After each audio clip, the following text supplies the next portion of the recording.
Hi everybody. In this video, we are going to discuss about the chapter called as Human Health and Diseases. So today, for today's topic under Human Health and Disease, we are going to discuss about the vectors, vectors and parasitic adaptations. Vectors and parasitic adaptations. We are going to deal with these two in this video.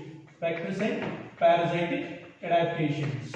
Okay, vectors and parasitic adaptations we are going to discuss. Okay, vectors and parasitic adaptations. Okay, vectors and parasitic adaptations we are going to discuss. Now here, before we talk about the vector and parasitic adaptations, throughout this chapter, human health and disease, we have to remember two words which are called as the pathogen, or this is the main word which we are going to contemplate, okay, which we are going to concentrate, pathogen.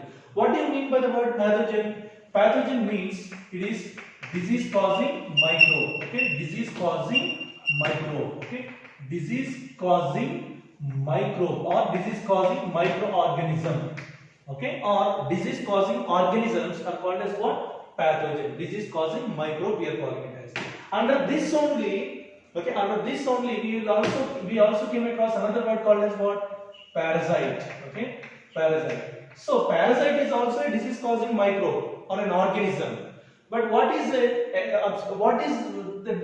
we have to remember when we talk about the parasite is that it is depending upon the other organism, which we call it as what? Host, which we are calling it as the host. So parasite is an organism which will be invading another organism called as the host for its food and shelter, and in that process this parasite will be harming the host or another organism. So parasite is an organism which will be depending upon other organism, destroying or harming that particular organism on which it depends upon. So here the parasite, which we are continuously going to come across the word parasite.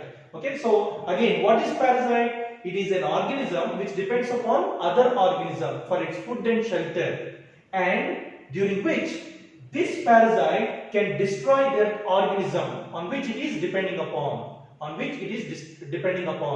So here is the word parasite that you have to keep in mind. So now we are going to discuss now about the vector and parasitic adaptations.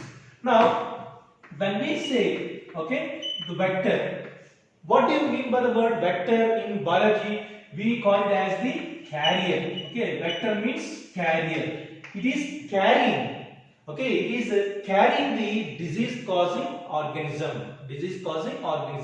So vector means a carrier which carries the pathogen and invades, or it will be spreading to other organisms. So here when we use the word vector, we should remember that it means carrier. It is carrying the disease causing microorganism. So here when we say vector, it is generally, okay, the insects. Okay, generally it is the insects that we are talking about. Okay, so vectors are what? Generally they are insects. So when you look at the vectors, we can say that vectors can be of two types. In simple, we can say that they are of two types. One, we can say them as mechanical vectors. We can call them as mechanical vectors, and the other one we call them as biological vectors. Mechanical vectors and biological vectors. So here vectors, what we said, they are carriers. They are carrying the pathogen, and they are mostly, generally what they are? Insects. So these vectors transfer the parasite. In infective stage, which is very important. Please remember, okay, which is in infective stage. Vectors will be transferring the parasite in infective stage. Remember this, okay. Vectors are transferring the parasite in infective stage. They are transferring the parasite in infective stage. It is ready to cause the disease. That is what is infective stage. So from one main host to another one, the vectors will be transferring the infective stage of the parasite.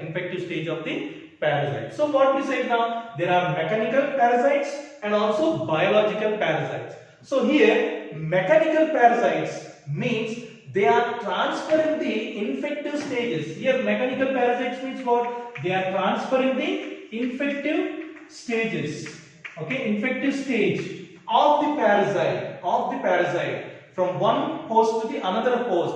But here what we have to remember is that that particular parasite is not undergoing any development. It is not undergoing any development. Please remember that. So when there are mechanical vectors, okay, mechanical vectors transferring the parasite from one host to another one, please remember they are not undergoing what?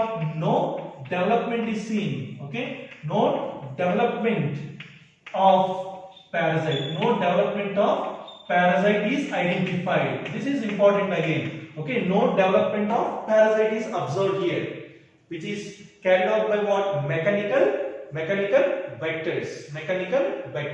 So here, even in the case of mechanical vectors, what we have to remember? They are transferring what? Infective stage of that particular parasite. Infective stage of the parasite only they are carrying.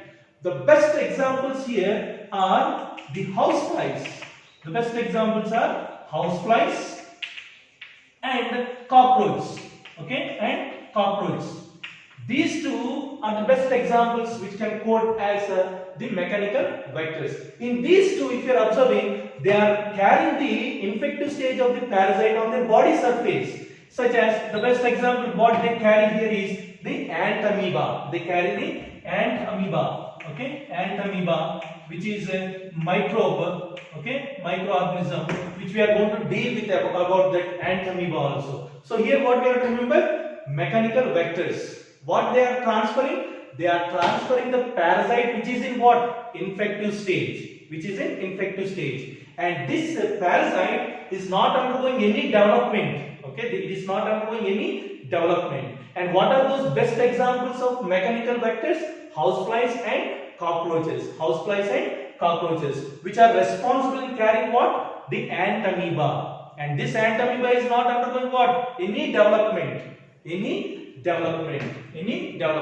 So the next one is here the biological vectors. The next type is biological vectors. So here biological vectors will also carry the parasite in what stage? Infective stage only. They also transfer the parasite in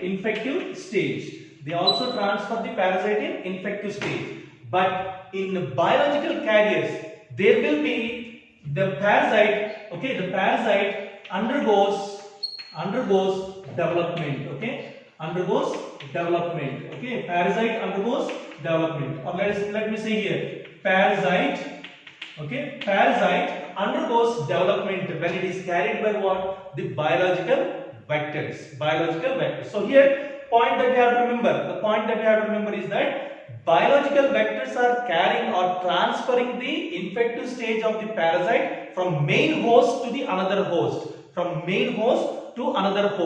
And when the parasite is present in the biological vectors or carried by the biological vectors, they will be undergoing what? Development. They will be showing development. Okay, they will be showing development. And this here we can say that. Okay, here we can say the best examples for biological vectors are female Anopheles mosquito. Okay, female Anopheles mosquito. Okay,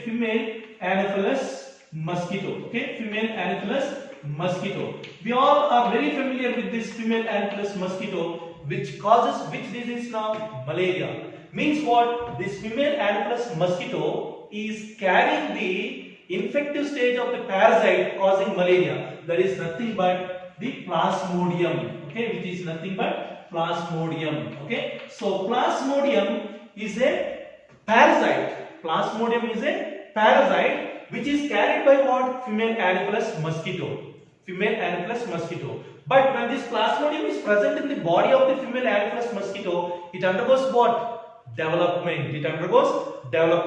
And this female Anopheles mosquito will be transferring the infective stage to the other host, and in this is the first example. Let us see, this is the first example, and here for the second example, for the biological vectors, we can say the other one is female Culex mosquito, okay, female Culex mosquito, which is responsible for causing a disease called as carrying a microbe called as what? Walkeria.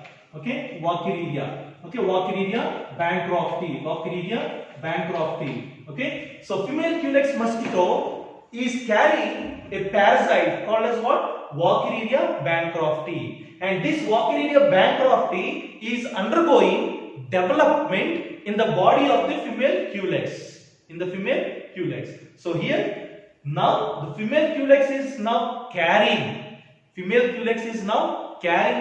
parasite called as Walkeria bancrofti. So here you can see that female Culex mosquito or female Anopheles mosquito or the houseflies or the cockroaches, all these are what? Vectors. Vectors means what? Carriers.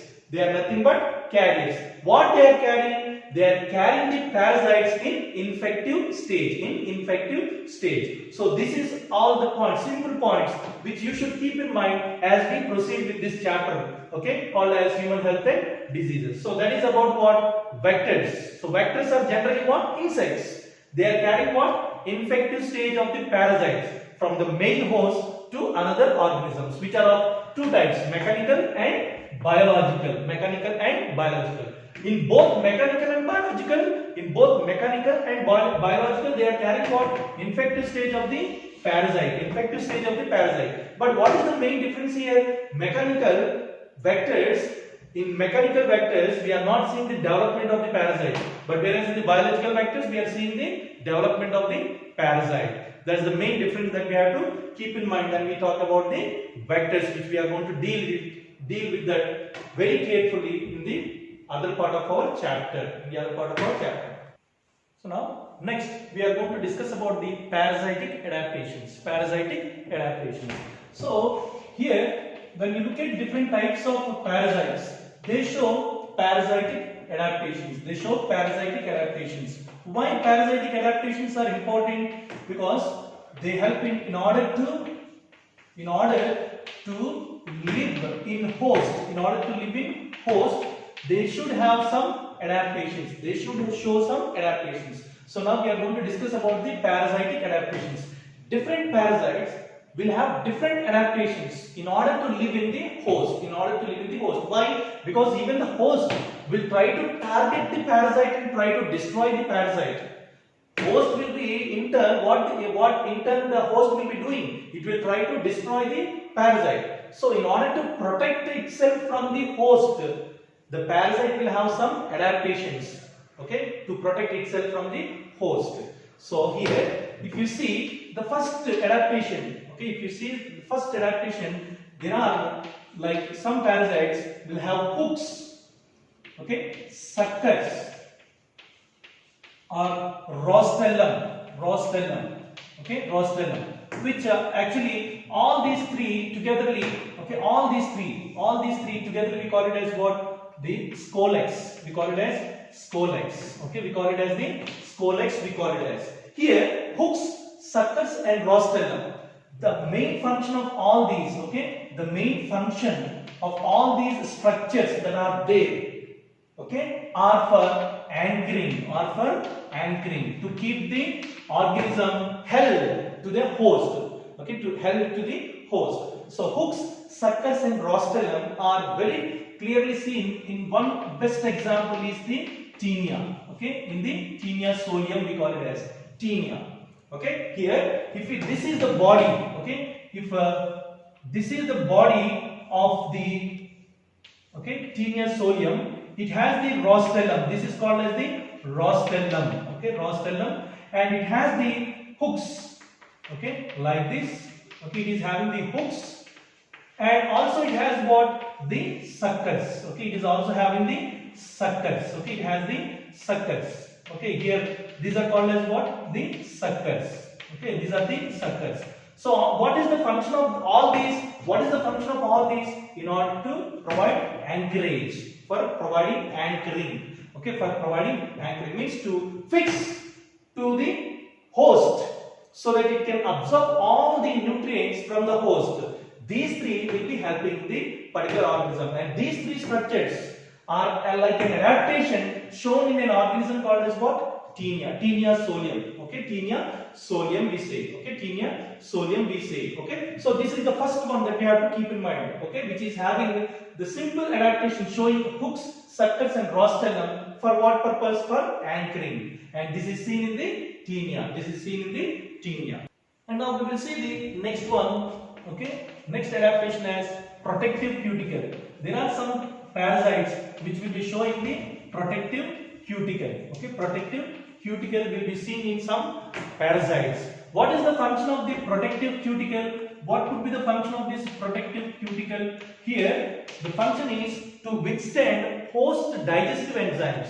Okay, to withstand. Okay, to withstand host digestive enzymes. Host digestive enzymes, because this organism will be present in the digestive system of the host. In the digestive system of the host. So, in the digestive system, there will be many enzymes that will be produced by the host. Okay, that will be produced by the host, and those enzymes produced in the digestive system of the host can destroy that particular organism. Okay, which is as parasite in the body of the host. So, what this parasite will do? It will try to protect from those enzymes released from the host by producing or having what? A protective cuticle. A protective cuticle. So this is best observed in Ascaris. Okay, best observed in Ascaris. Okay, Ascaris. Okay, organism, parasite. It is a parasite that will be there in the residing in the digestive system. So what this Ascaris will have as an adaptation? It is having a protective cuticle around its body so that it can protect itself from the digestive enzymes of the host. Digestive enzymes of the host. So this is the second one which we should keep in mind. That is the protective cuticle as one of the adaptation. Next adaptation is that there are some parasites where they produce anti-enzymes. Okay, anti-enzymes. This is another adaptation shown by some of the parasites. So what is anti-enzymes? When an organism, when the host is producing enzymes to destroy the parasite, in turn this parasite will be producing anti-enzymes. Okay, anti-enzymes to neutralize the digestive enzymes, because these digestive enzymes can destroy what? The parasite. The digestive enzymes are actually released by what? These digestive enzymes are released by the host. So these digestive enzymes can destroy what? The parasite. So that's why the parasite will be releasing anti-enzymes. The parasite is releasing the anti-enzymes and it will neutralize the digestive enzymes. It will neutralize the digestive enzymes. Means what? It is inactivating the digestive enzymes so that these enzymes cannot destroy the parasite. It cannot destroy the parasite. So this is another adaptation shown by the parasites to sustain, to survive in the host body, And another one is that there are some parasites which are showing another adaptation as obligatory anaerobes. Okay, obligatory anaerobes. What do you mean by obligatory anaerobes? They survive. Okay, obligatory anaerobes means they will be surviving in the lack of oxygen. Okay, lack of oxygen. There are some parasites which will be surviving in the lack of oxygen, means in the absence of oxygen they can survive. Very less amount of oxygen or there is no oxygen. In such conditions, these microbes can survive. Okay, these microbes can survive.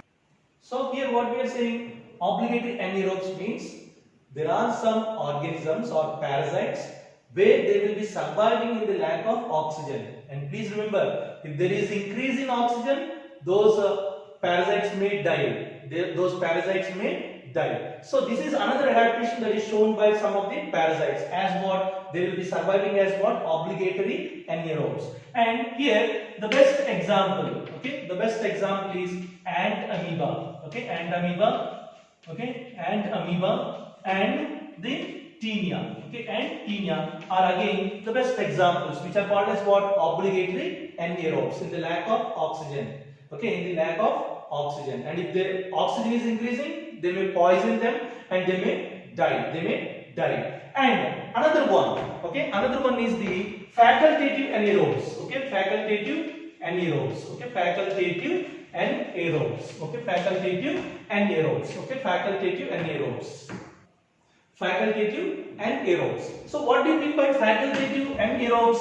In facultative anaerobes, okay, we should remember that these group of or let us say like this, group of organisms which can survive in the presence of oxygen or even in the absence of oxygen, they are called as facultative anaerobes. Means what? The group of organisms which can survive in the presence of oxygen and in the absence of oxygen also, they are called as facultative anaerobes. So if there is an organism provided with more oxygen, then it will try to survive in the presence of oxygen. And the same organism, if it is not coming across more oxygen, still it can survive, shifting to what? Anaerobic condition. Even in the absence of oxygen, it can survive. In or without the presence of oxygen, these group of organisms can survive. Such organisms are called as facultative anaerobes. Facultative anaerobes. And here the best example is the Ascaris. Okay, the best example is Ascaris. Okay, the best example is Ascaris. So here what we are seeing, facultative anaerobes. So this is one adaptation shown by the parasite for its survival in the host. That is, it is best seen in the case of Ascaris. In the case of Ascaris, we are seeing this particular nature.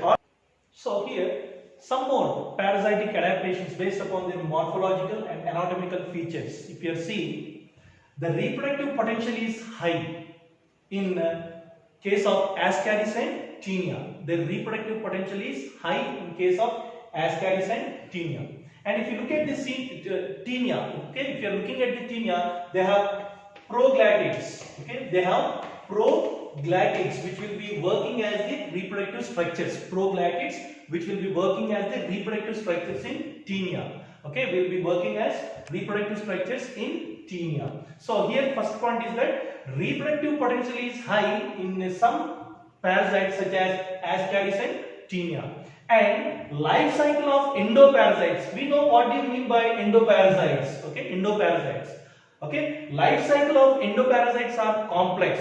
Okay, it is not just as same as the parasites which are there as ectoparasites. If you look at these endoparasites, they have a complex life cycle. Okay, complex life cycle. That is another point we have to keep in mind. And the next one is here, these parasites frequently change the antigen. They frequently change the antigen. Why they frequently change their antigen? It is because the host will be producing the chemical substances or antibodies to destroy these particular parasites. Okay, these particular parasites.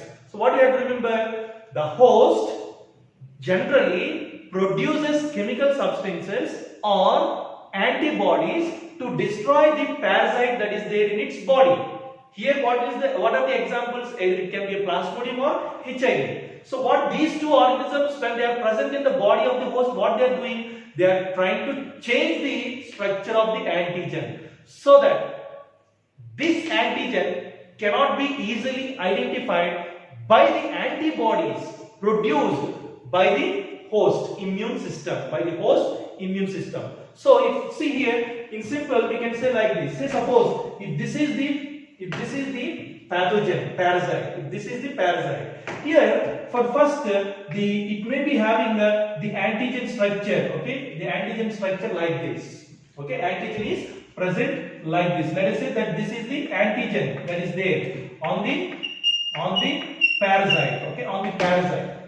What the host will be doing? It is producing chemicals or antibodies to bind with it. Let us say this is the antibody. Okay, let us say that this is what? The antibody. Okay, here is the antibody. So this antibody can come and fix to the antigen, and this antibody will destroy the antigen, leading to the destruction of that particular parasite. But here, because of this, what the parasite will do is, it is immediately changing the antigen structure. See here, in the beginning what we said, the antigen is present like this, but when the antibodies are produced like this, immediately it is changing its structure. Now the next time it is producing the antigen like this, but the antibodies are like this. So these antibodies cannot come and fix. This cannot happen. They are specific, we said. Antigen and antibody are specific in reaction. Okay, in identifying those antigens. So here, in order to protect themselves, frequently they change their antigen. The parasites are frequently changing their antigen. Okay, frequently they are changing their antigen, which is identified in Plasmodium and especially in HIV virus. So this we have to keep in mind. These are some points that we should keep in mind as we proceed with the human health and diseases. So today we have learned about the vector and parasitic adaptations. Okay, thank you so much.